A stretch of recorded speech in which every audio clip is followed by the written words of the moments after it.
गांधीनगर के कारोबारियों को लगी 10 करोड़ की चपत। करीब 8 महीने बाद दर्ज हुआ केस। रोजाना व्यापारियों को हो रहा है नुकसान।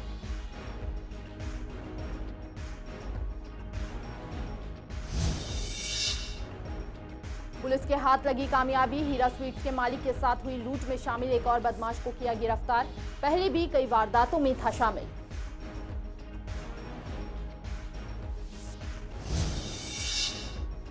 बारह साल की बच्ची से रेप पर महिलाओं ने जताई नाराजगी। कहा सख्त कानून के तहत दी जाए सजा, गुनहगारों को फांसी की दी जाए सजा।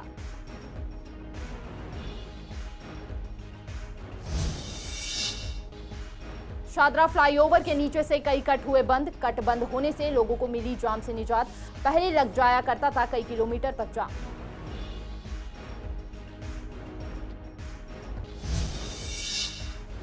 गैस प्लांट बना कूड़ेदान। कूड़ा डालने को लेकर एमसीडी के कर्मचारी कर रहे हैं मनमानी। गैस प्लांट की जगह कूड़ेदान बनने पर लोगों ने जताई नाराजगी।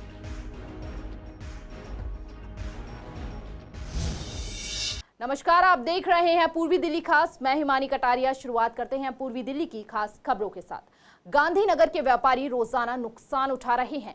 करीब 10 करोड़ की चपत 43 व्यापारियों को लग चुकी है, जिस पर व्यापारियों को एजेंटों ने करोड़ों का चूना लगा दिया। इस मामले पर करीब 8 महीने बाद मामला दर्ज हुआ है। 10 करोड़ रुपए से ज्यादा का चूना लगाकर गांधीनगर के ऑफिस गोदाम पर ताला डालकर फरार हो गए। फिलहाल इस पूरे मामले में पुलिस तहकीकात में जुटी हुई है। अगर सपोज मानिए मेरे यहाँ अगर किसी भी प्रकार का कोई नुकसान हुआ है तो जो मेरे साथ 5 लड़के काम कर रहे हैं उनको भी नुकसान होगा, मैं उनके पैसे नहीं दे पाऊँगा। और हम तो सिर्फ अपने आपके चैनल के माध्यम से अपनी संस्था के सिर्फ यही कहना चाहेंगे कि मतलब लोग संभल के काम करें, थोड़ा काम करें। गवर्नमेंट की पॉलिसी है, अगर आप पक्का बिल दे रहे हैं तो चेक पे आप कर सकते हैं। अब इस विश्वास करते हैं यहाँ से बहुत सारे लोगों ने उनसे व्यापार चालू कर दिया।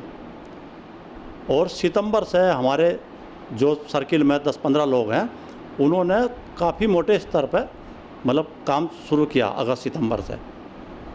और फिर वे क्या हुआ, उनका चेक उन्होंने पीडीसी देते जाते, जब चेक लगने शुरू हुए तो कुछ लोगों के जैसे चेक पास हो गए, 2 लाख का, 1.5 लाख का, 50,000 का, वे सब चेक पास हुए तो लोगों ने और ज़्यादा माल दिया। भाई चलो व्यापारी सही है, विश्वास जम गया। अब उन्होंने जो है विश्वास जमाने के लिए वो चेक पास कराए।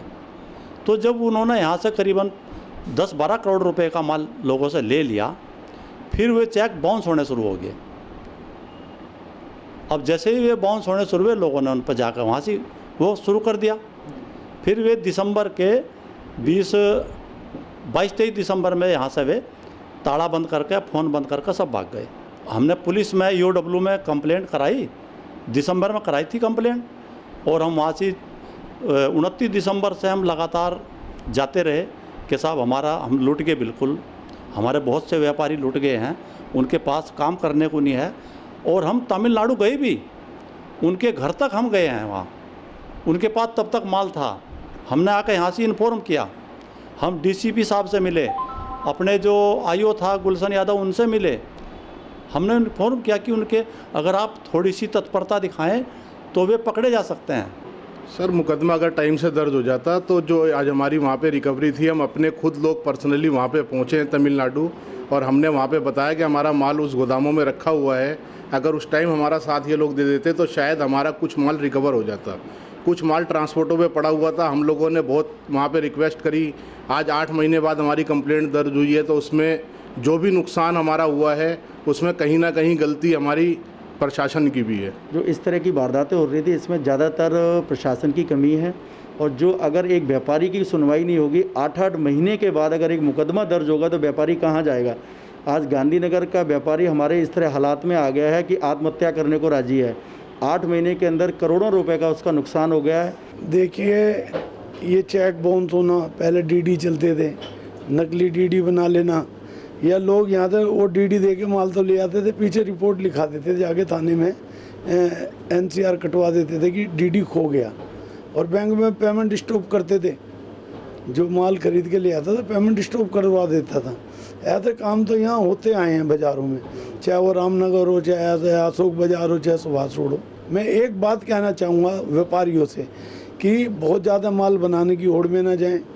और इस तरीके से व्यापार मतलब जो लॉकडाउन का जो असर अब आना शुरू हुआ है, इस तरह के और भी बहुत से नुकसान मार्केट में होंगे जो लोग पैसे देने की हालत में नहीं है और व्यापारियों तो तगादा करेंगे।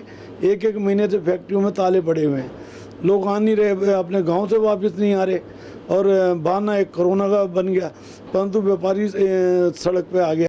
गांधीनगर पुलिस के हाथ लगी कामयाबी, पुलिस ने एक शातिर बदमाश को किया गिरफ्तार। आपको बता दें कि यह बदमाश नितिन हीरा स्वीट्स के मालिक के साथ लूट की वारदात में शामिल था। पुलिस के हाथ इससे पहले इसके 3 साथी बदमाश भी लग चुके हैं। जानकारी के मुताबिक नितिन पर पहले भी कई मामले दर्ज हैं। नितिन न्यू उस्मानपुर में लूट जैसी वारदातों में शामिल रहा है। इसके अलावा 2018 में पीएम ट्रॉनिका सिटी यूपी की हत्या के प्रयास के एक मामले में भी गिरफ्तार किया गया था। पुलिस को गुप्त सूचना मिलने के बाद इसे धर दबोचा। पश्चिम बिहार वेस्ट इलाके में 12 साल की लड़की के साथ हुई दरिंदगी के मामले में दिल्ली पुलिस ने सफलता हासिल की है। साथ ही पुलिस ने यह भी माना है कि बच्ची के साथ सेक्सुअल असॉल्ट भी किया गया है। हालांकि पुलिस ने इस वारदात को अंजाम देने वाले शख्स को गिरफ्तार कर लिया है, लेकिन ऐसी वारदातों से समाज में एक ही सवाल उठ खड़ा होता है कि आखिर कब तक ऐसे दरिंदे अपने नापाक इरादों से मासूमों की जिंदगी से खेलते रहेंगे। क्या कहना चाहती है पूर्वी दिल्ली की महिलाएं, आइए जानते हैं। बहुत गलत बात है, ऐसा सख्त कानून होना चाहिए जिससे भय हो। कोई बच्चा सेफ नहीं है, महिलाएं सेफ नहीं है, बच्चियों को घर अकेला नहीं छोड़ सकते, ध्यान रखना पड़ता है बच्चों को। तो सरकार को ऐसे कदम उठाने चाहिए जिससे कि बच्चे सुरक्षित हों, महिलाएं सुरक्षित हों। देखिए, ये तो दरिंदगी की हद ही हो गई। मतलब आज के इस हमारे भारत में नारी की क्या वजूद रह गई है और उसका क्या अस्तित्व रह गया है, ये इन सब अपराधों से पता लग रहा है। तो आज की ये बच्चियां कल की नारी बनने ही नहीं पा रही हैं। तो अगर वो नारी बन भी गई तो उस नारी के दिल में कितने, हृदय में कितने विषाद, कितने डर, कितने ये सब भरे होंगे। मैं ये कहना चाहती हूँ कानून के निर्माताओं से कि वो क्यों नहीं ऐसा कानून बनाते हैं कि भाई जिसकी वजह से डर हो। रामायण में कहा गया कि भय बिनु प्रीत न होई। तो भय जब तक नहीं होगा इंसान के दिल में, तब तक वो मानवता से प्रेम नहीं करेंगे, तब तक वो अपनी इन छोटी बच्चियों को अपनी बहन, अपनी बेटी नहीं समझेंगे। वो सिर्फ इसको एक खिलौना समझेंगे और खेल के और दुष्कर्म करके और उसको खत्म करके, तोड़ के, फोड़ के और हट जाएंगे। तो ये किसकी जिम्मेदारी बनती है? तो मैं तो सिर्फ यही चाहूँगी कि ये कानून के जो हमारे निर्माता हैं, जो संसद में बैठे हुए हैं, तो वो कम से कम इस देश में अपनी नारी की रक्षा के लिए कुछ तो ऐसा कानून बनाएं। क्योंकि मैं देख रही हूँ पिछले कई सालों में कुछ अपराध ऐसे होते चले जा रहे हैं कि नारी का वजूद ही बिल्कुल खतरे में पड़ गया है। तो कैसे हम जिएं इस समाज में, कैसे हम रहें, कैसे क्या करें, हमें समझ में नहीं आ रहा है। ऐसे दरिंदों के साथ इतनी बुरी सज़ा इनको देनी चाहिए, या तो हमारे माननीय गृह मंत्री जी कोई ऐसा एक्शन लें जो ये लोग दुष्कर्म करते हैं, जो बुरा मतलब करते हैं छोटी बच्चियों के साथ, ऐसा गंदी हैवानियत जैसा काम करते हैं, उनको या तो जिंदा ही जला दिया जाए या उनको एनकाउंटर कर दिया जाए। जैसे जिस तरह आज बच्ची वो हॉस्पिटल में तड़प रही है, जिस तरह उसके 2 सर्जरी हो चुकी है, मर रही है बेचारी, मरने की मतलब अभी तक डॉक्टर उसको प्रॉपरली कर नहीं पा रहे हैं।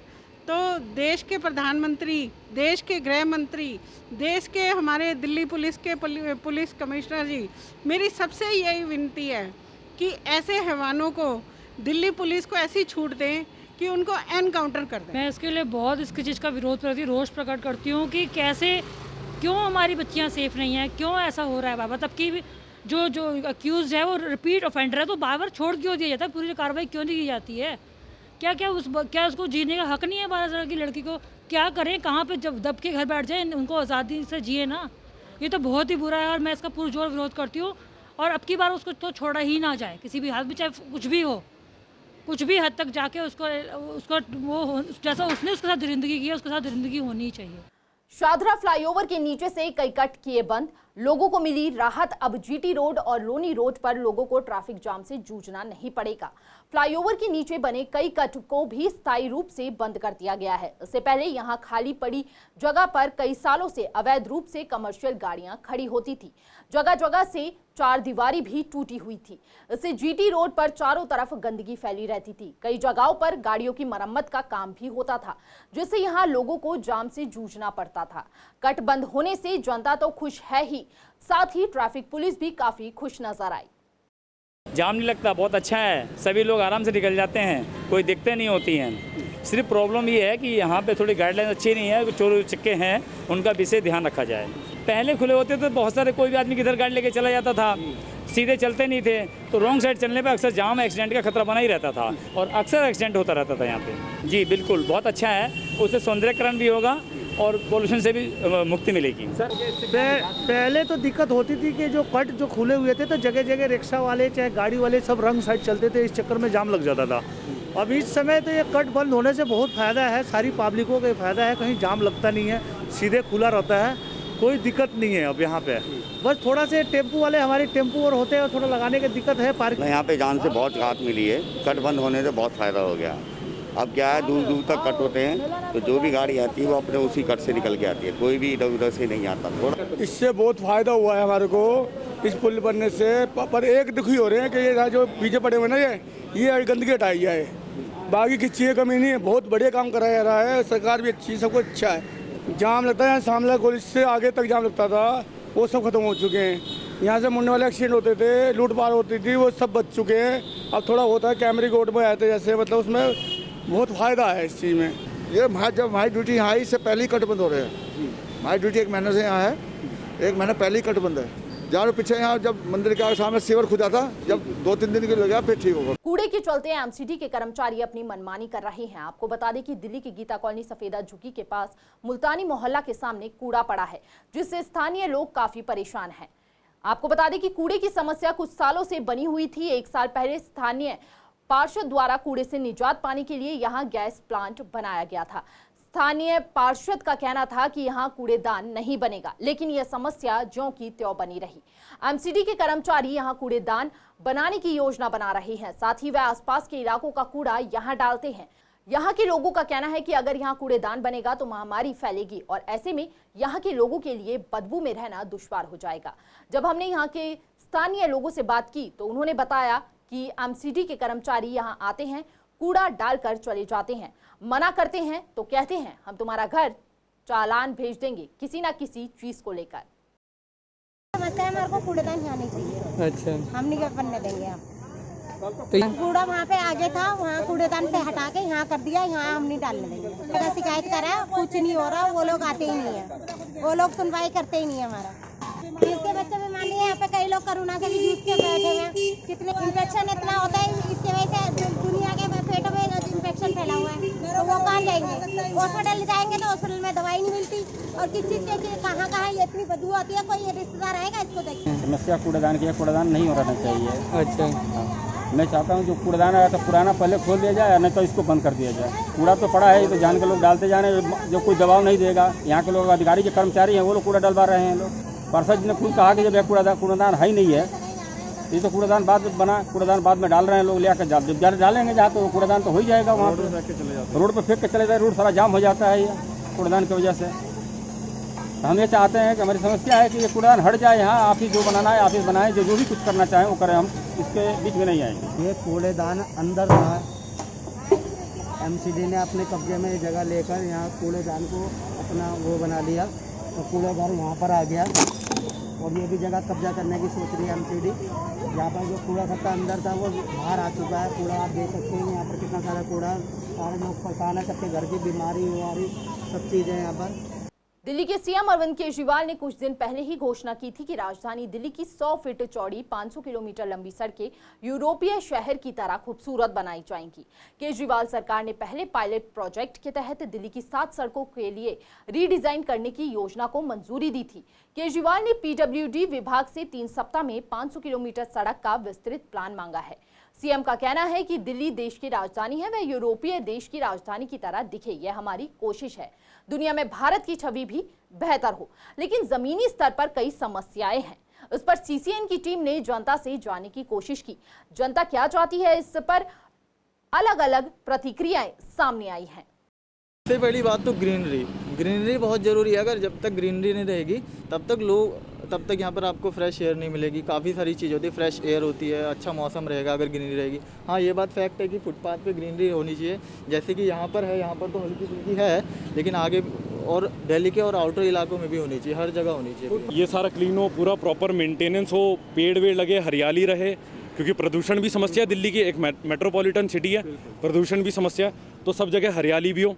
साथ के साथ ऑड इवन पॉलिसी थी दिल्ली सरकार की, वो भी सही थी। आगे भी इसी दिशा में और कदम उठाए दिल्ली सरकार तो काफ़ी अच्छा हो सकता है। बजाय इसके कि आरोप प्रत्यारोप की राजनीति के। मैंने अक्सर ये देखा है कि ज़्यादातर जो सड़कों का निर्माण जो हो रहा है ना, उसमें ठेकेदार अपना फ़ायदा उठा रहे हैं और घटिया निर्माण सामग्री जो लगा रहे हैं। कई सड़कें जो हैं टूटी पड़ी बुरी तरह हालत है, तो इधर जो है तोड़ फोड़ बड़े लंबे टाइम से चल रही है, काम नहीं हो रहा जैसे होना चाहिए। तोड़ ताड़ करके छोड़ देंगे, फुटपाथ तोड़ देंगे जैसे है, उसके बाद जो लंबे टाइम तक ऐसे पड़े रहेंगे और उसको सही ढंग से काम नहीं करेंगे। रोड इस हिसाब से बनानी चाहिए जिससे उनको मतलब देख के लगे हाँ वाकई में काम हुआ है। हम तो चाहते हैं दिल्ली सरकार जो काम कर रही है उसको अमल करते हुए ये भी देखें कि यूरोपियन तो बनाना है, लेकिन हमारे जो शहर में जो है अभी कमी है उनको भी दूर करना है, क्योंकि हमारे शहर में भी कमी है। कहीं देखो अक्रोचमेंट हुई पड़ी है, लोग बाग वहाँ गाड़ियाँ नहीं लगा पाते, वैसे गाड़ी लगा खड़े हो जाते हैं। कहीं पे खड्डे हो रहे हैं और कहीं पे टूटी पड़ी हैं सड़कें, स्टैंड टूटे हुए हैं। तो इनको भी देखते हुए तो पहले इस चीज़ को ठीक करें। ये पुराना ये जो ढांचा है इसको भी करें। यूरोपियन तो बन जाएगा, पहले इस टाइम हमारे कोरोना वो चल रहा है बीमारी, तो ये पहले ना सोच के पहले इनको करें। जो आज जो बरसात आ रही है जो हमें उसके अंदर हमें जो सुविधा मिल सके पहले उसको करें ठीक, यानी कि अभी उसको बनाने की ज़रूरत है, अभी बाद में बनाएंगे वो जब हमारे पास कोरोना निमट जाएगा उसके बाद बना सकते हैं। रोड टूटे हुए हैं, पहले मामूली समस्या जो है उनको दूर किया जाए, क्योंकि जो मामूली समस्या है वो जो है ना रोज़मर्रा का समस्या है। यूरोप और अमेरिका जब बनेगी पहले इन चीज़ों पे ध्यान दीजिए, सीवर को सही कीजिए। पानी बरसात आ रहा है वहाँ पे जो जाम लगते हैं और जो गड्ढे होते हैं, लोग सीवर में गिरते हैं, बच्चे गिरते हैं, आए दिन इस तरह के केस आ रहे हैं और आने वाले टाइम में बरसात का सीज़न आ रहा है, तो इनको पहले ठीक किया जाए तो तभी ये हमारे आने जाने लायक बनेगा और हमारे मतलब जो है ना समाज का विकास होगा। दिल्ली के शकरपुर क्राइम ब्रांच ने किया बड़ा खुलासा। 31 तारीख को गीता कॉलोनी फ्लाईओवर पर लूट में शामिल 2 आरोपियों को किया गिरफ्तार। एसीपी अरविंद कुमार की देखरेख में दिनेश कुमार ने लुटेरों के इस गिरोह का भांडाफोड़ किया। इन बदमाशों के पास से 40 लाख रुपए, एक स्कूटी बरामद हुई जो लूट में इस्तेमाल की गई थी। दोनों की पहचान दीपक और संदीप के रूप में हुई है। आपको बता दें कि विकास नाम के व्यापारी से 62 लाख रुपए बदमाशों ने लूट लिए थे। लूट के दौरान विकास पर चाकू से ताबड़तोड़ वार भी किए गए थे और बैग लेकर फरार हो गए थे। फिलहाल विकास की हालत नाजुक बताई जा रही है। महामारी के संकट काल में भले ही दिल्ली सरकार लोगों को हर संभव मदद करने का भरोसा दे रही हो, मगर हकीकत में कुछ और ही देखने को मिल रहा है। दिल्ली सरकार से अनुदान प्राप्त कई कॉलेजों के टीचिंग और नॉन टीचिंग स्टाफ को 3 महीने से सैलरी नहीं मिली है। हमारी टीम ने भीमराव अंबेडकर कॉलेज में जाकर जायजा लिया, लेकिन वहां के स्टाफ ने बात करने से इनकार कर दिया। लेकिन जानकारी के मुताबिक स्टाफ को पिछले 3 महीनों से वेतन नहीं मिला है। फिलहाल पूर्वी दिल्ली खास में इतना ही। बाकी हर छोटी बड़ी खबरों के लिए देखते रहिए CCN। नमस्कार।